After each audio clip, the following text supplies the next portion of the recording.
কুরবানি ইসলাম ধর্মের একটি গুরুত্বপূর্ণ ইবাদত। এটি মুসলমানদের ঈমান, আত্মত্যাগ এবং আনুগত্যের এক উজ্জ্বল নিদর্শন।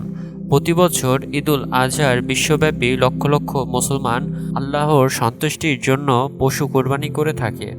এই ইবাদতের পেছনে রয়েছে এক মহান ইতিহাস, যা প্রেরিত হয়েছে নবী ইব্রাহিম আলাইহিসসালাম ও তার পুত্র ইসমাইল আলাইহিসসালামের আত্মত্যাগের মাধ্যমে।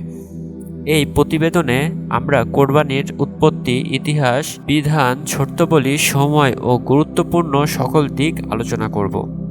আমাদের এই চ্যানেলে নতুন হলে আপনি অবশ্যই আমাদের চ্যানেলটি সাবস্ক্রাইব করে রাখবেন নতুন নতুন অনেক অজানা ভিডিও জানার জন্য, এবং ভিডিওটি লাইক করবেন এবং কমেন্ট করে আপনাদের পরিচিত সবার সাথে শেয়ার করবেন। কোরবানির সূচনা মূলত নবী ইব্রাহিম আলাইহিসসালাম এর মাধ্যমে।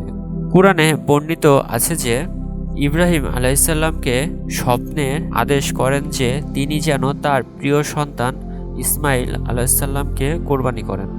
সূরা আস-সাফফাত। তিনি বলেন, হে আমার প্রিয় পুত্র, আমি স্বপ্নে দেখেছি যে আমি তোমাকে জবাই করছি। এখন তুমি চিন্তা করো তোমার কি মত।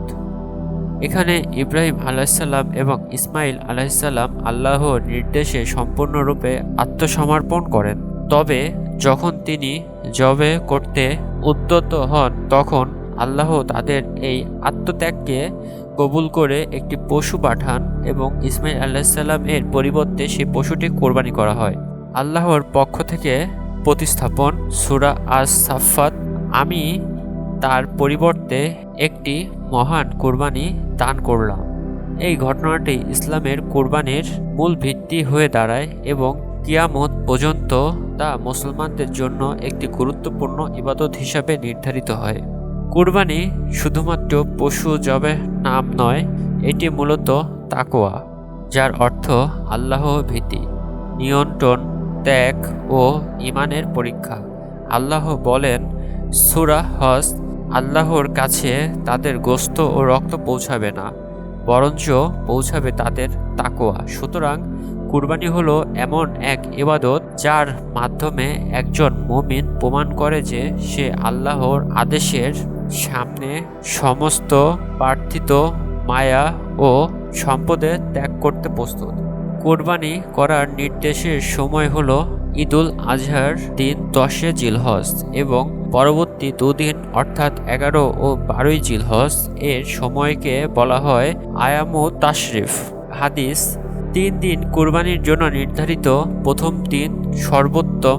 আবু দাউদ। সাধারণভাবে কুরবানি প্রত্যেক মুসলমানদের নর নারীর জন্য ওয়াজিব, যদি তার উপর নিম্নলিখিত শর্তাবলী প্রযোজ্য হয়: প্রাপ্তবয়স্ক ও সুস্থ মস্তিষ্কের অধিকারী, মুসলমান হওয়া, নির্দিষ্ট পরিমাণে সম্পদ মালিক হওয়া, স্থায়ীভাবে কোরবানির দিন উপস্থিত থাকা।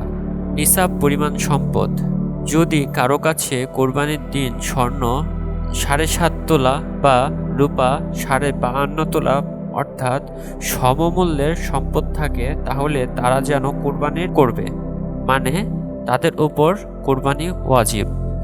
কোরবানির জন্য বিশেষভাবে কিছু নির্দিষ্ট প্রাণী নির্ধারিত করা হয়েছে।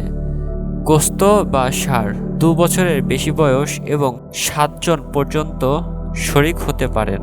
ছাগল বা ভেড়া 1 বছরের বেশি বয়স এবং 1 জনের পক্ষ থেকে। উট 5 বছর বয়সের বেশি 7 জন পর্যন্ত শরীক হতে পারেন। এছাড়া পশু নির্ধারণের শর্তাবলী: পশু যেন শারীরিকভাবে সুস্থ হয়, চোখ, কান, লেজ, দাঁত ইত্যাদি বড় ত্রুটি না থাকে, খুব দুর্বল বা খোঁড়া পশু গ্রহণযোগ্য নয়।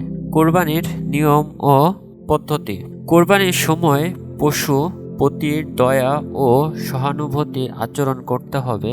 ধারালো ছুরি ব্যবহার করতে হবে যেন পশুর কষ্ট কম হয়। বিসমিল্লাহ, আল্লাহু আকবার বলে জবাই করতে হবে।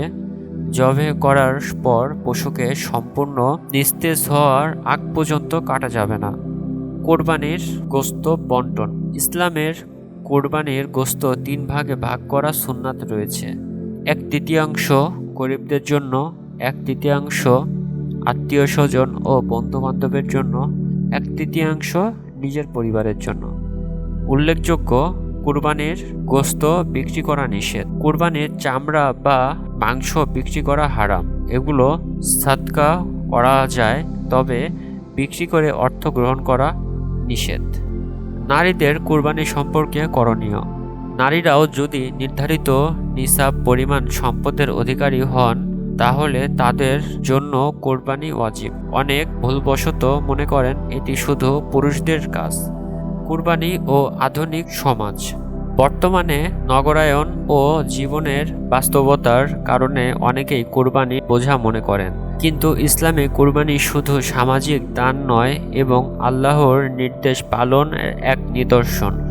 শহরে কুরবানি করতে সমস্যা হলে অনেকে গ্রামে বা প্রতিষ্ঠানের মাধ্যমে কুরবানি করিয়ে থাকেন। এটি ইসলাম সম্মত যদি পশু জবে ও বন্টন সঠিকভাবে হয়। সামাজিক গুরুত্ব ও উপকারিতা।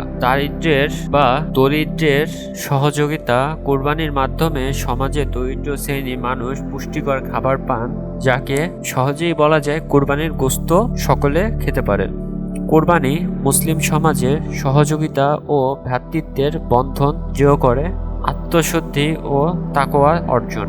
এই ইবাদতের মাধ্যমে একজন মুসলিম আল্লাহর নৈকট্য লাভ করে এবং নিজের ঈমানকে দৃঢ় করে। পরিশেষে বলাই যায়, কুরবানি একটি গুরুত্বপূর্ণ ইসলামী ইবাদত, যা হলো ত্যাগ, ধৈর্য এবং আল্লাহর প্রতি পূর্ণ আনুগত্য। এটি শুধুমাত্র এক ধর্মীয় আনুষ্ঠানিকতা নয়, যা বরং এক গভীর আত্মিক সাধনার প্রকাশ। ইসলামে আলোকে যদি কুরবানির প্রকৃত উদ্দেশ্য উপলব্ধি করা যায়, তাহলে সমাজ নয়, শান্তি ও সৌন্দর্যের বিকাশ ঘটানো সম্ভব।